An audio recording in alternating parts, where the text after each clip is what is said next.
তো বন্ধুরা ইতিমধ্যেই নতুন একটি আপডেট উঠে আসছে। যদি আপনাদের বাড়িতে শৌচাগার না থাকে তাহলে আপনারা শৌচাগার 15 আগস্টের মধ্যেই আপনারা আপনাদের বাড়িতে শৌচাগার তৈরি করতে পারবেন। এর জন্য 12,000 টাকা দেওয়া হচ্ছে। শৌচাগার তৈরির লিস্টে নাম তোলা থেকে শুরু করে এবং শৌচাগার তৈরির পর্যন্ত সমস্ত ডেট কিন্তু ঘোষণা করা হয়েছে এবং আপনারা কিন্তু শৌচাগারের জন্য 12,000 টাকা পাবেন। নতুন একটি স্কিম তৈরি করেছে, মহিলাদের উদ্দেশ্যেই কিন্তু এই প্রকল্পটি তৈরি করা হয়েছে। তো সমস্ত কিছুই আপনারা এক এক করে জানতে পারবেন, কারা এই শৌচাগার পাবেন, কবে নাগাদ আপনাদের নাম লিস্টে উঠবে এবং কবে আপনারা এই শৌচাগার তৈরির টাকা পাবেন। সমস্ত কিছুই কিন্তু আপনারা এক এক করে জানতে পারবেন এই প্রতিবেদনের মাধ্যমে। তো ভিডিওটা প্রথম থেকে শেষ পর্যন্ত দেখলে সমস্ত কিছুই আপনারা বুঝতে পারবেন। তো চলুন বন্ধুরা ভিডিওটাকে শুরু করা যাক। তো বন্ধুরা আপনারা এখানে দেখতে পাচ্ছেন 15 আগস্টের মধ্যে রাজ্যের 1,22,00,000 মহিলাদের জন্য তৈরি হবে টুইন পিট টয়লেট। তো বন্ধুরা আপনারা এখানে দেখতে পাচ্ছেন 15 আগস্টের মধ্যে 1,22,00,000 মহিলাদের জন্য তৈরি হচ্ছে টুইন পিট টয়লেট। তারপরে বলেছে মহিলাদের মাথা উঁচু করে বাঁচার স্বার্থে মমতা বন্দ্যোপাধ্যায় সরকার একের পর এক জনমুখী প্রকল্প এনেছেন। কোষাগারের টানাটানি সত্ত্বেও কখনো এসবে প্রকল্পের অর্থ যোগানে খামতি দেননি তিনি। এবার মহিলাদের জন্য আরও এক নজিরবিহীন সিদ্ধান্ত নিল রাজ্য সরকার। স্বাধীনতা দিবসের আগেই পশ্চিমবঙ্গে 1,22,00,000 মহিলাদের জন্য টয়লেট বা শৌচাগার বন্দোবস্তের নিশ্চিত করার লক্ষ্যমাত্রা নিয়েছেন তারা। মিশন মোডে কাজ করে আগামী 15 আগস্টের মধ্যে এই লক্ষ্য পৌঁছানোর সিদ্ধান্ত নেওয়া হয়েছে। এই মর্মে চিঠি পৌঁছে গিয়েছে প্রতিটি জেলায় এবং জিটিএর প্রধানের সচিবের কাছে। প্রত্যেক উপভোক্তাদের শৌচাগার তৈরির জন্য দেওয়া হবে 12,000 টাকা। তো বন্ধুরা আপনারা এখানে দেখতে পাচ্ছেন আপনাদের শৌচাগার তৈরির জন্য কিন্তু 12,000 টাকা করে দেওয়া হবে।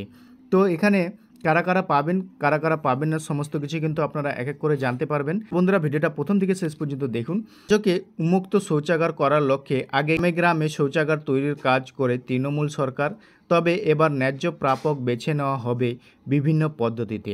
মহিলাদের সমস্যার মহিলারাই বেশি ভালো বোঝেন, তাই মহিলা স্বনির্ভর গোষ্ঠীর নেতৃত্বদের মাধ্যমে উপভোক্তাদের বেছে নেওয়ার কাজ হবে।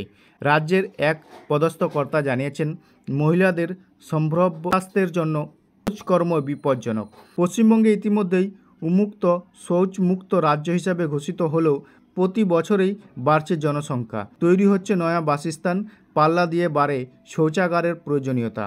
তিনি আরও বলেন স্বাধীনতা দিবসের সামনে রেখেই এমন পদক্ষেপ আগে নেওয়া হয়নি, তবে তার বড় কথা হলো এবার টুইন পিট শৌচা তৈরি হবে, ফলে জমা জলের কারণেই মশাবাহিত রোগের কোপে পড়তে হবে না।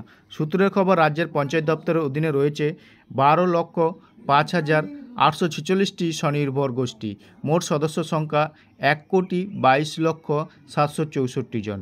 প্রকৃত উপভোক্তা বাছাই থেকে শুরু করে শৌচাগার নির্মাণের কাজ সম্পূর্ণ করার পর্যন্ত প্রতিটি ধাপে ধাপের সময়সীমা বেঁধে দিয়েছে পঞ্চায়েত দপ্তর। 28 জুন স্বনির্ভর গোষ্ঠীর নেতৃত্বদের নিয়ে বৈঠকে করে সমগ্র প্রক্রিয়া জানাবেন বিডিওরা।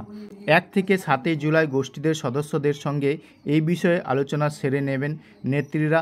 জেনে নেওয়া হবে কার কার বাড়িতে শৌচাগার প্রয়োজন রয়েছে, তার ভিত্তিতে তৈরি হবে প্রাথমিক উপভোক্তার তালিকা।